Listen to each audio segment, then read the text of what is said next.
घेत ही सुनावणी केली। उन्नाव बलात्कार प्रकरणी आज सर्वोच्च न्यायालयात सुनावणी घेण्यात आली। आरोपी कुलदीप सेनगरला दिल्ली उच्च न्यायालयानं जामीन मंजूर केला होता। त्या आदेशाला सर्वोच्च न्यायालयानं आज स्थगिती दिली।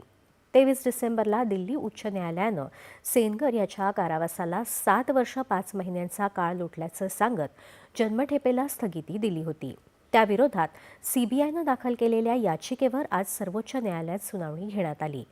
सरन्यायाधीश न्यायमूर्ती सूर्यकांत, न्यायमूर्ती जे.के. माहेश्वरी आणि न्यायमूर्ती ऑगस्टिन जॉर्ज यांच्या पीठानं ही सुनावणी घेताना आज पॉक्सो कायद्यात सरकारी कर्मचाऱ्याच्या व्याख्येत संदिग्धता असल्याचंही निरीक्षण नोंदवलं।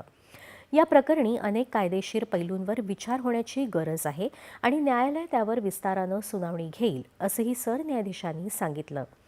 न्यायालयानं आरोपी सेनगर याला नोटीस दिली आहे।